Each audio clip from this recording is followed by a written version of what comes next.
Congressman Matthew Cartwright from Pennsylvania joins me now. Congressman, do Republicans care that their image is in such disastrous shape?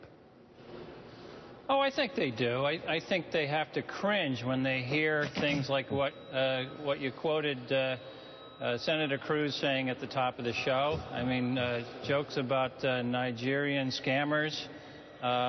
You know, I wonder how much off the cuff that really was and how calculated it was to appeal to Senator Cruz's base, many of whom believe that the president is from Africa. But yeah, in answer to your question, I think that Republicans really have to be recoiling.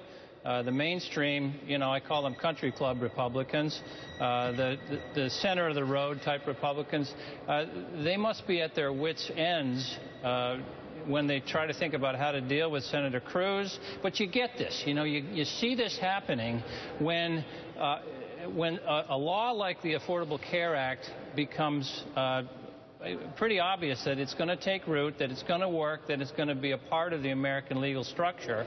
It's the further and further right-wing fringes that continue to attack it as the other attacks melt away. Sure. Well, with all due respect to you as a political figure and other politicians, we know that many politicians are poll-driven, number-crunching, kind of empirical verifiers of whether they're up or down. So why isn't it the fact that the poll numbers steadily sinking aren't impressing the Republicans with the fact that the American public just doesn't like what they're doing?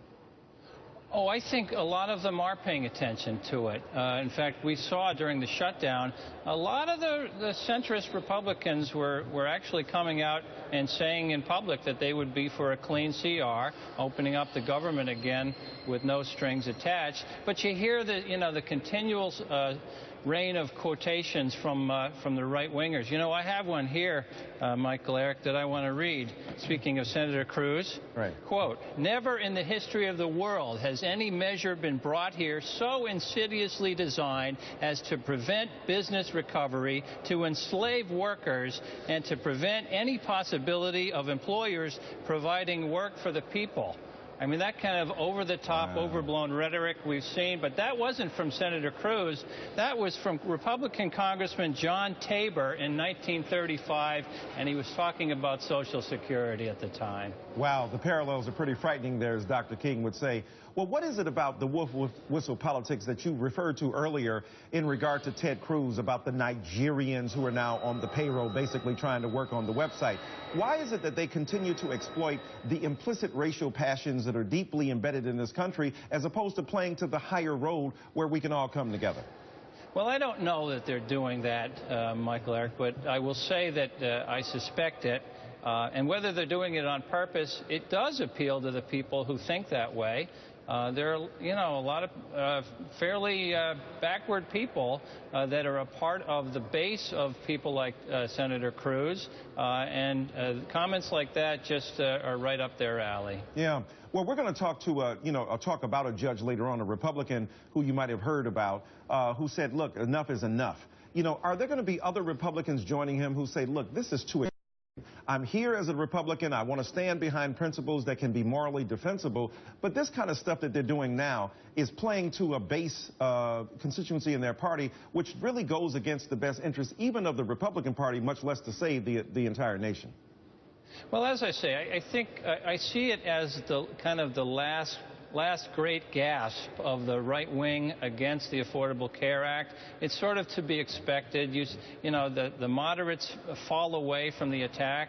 You know, after 44 times repealing it, they got tired of that. They were bound to. The rest of us already are. Right. But the right wingers stay at it, and that's what's going on here. Well, do you think that the moderates are going to be able to gain any ground in terms of trying to regain the authority within their own party? I just don't believe that John Boehner cottons too well to the right wing of his party, even though he defers to them with regular intensity. Well, I see a great irony here.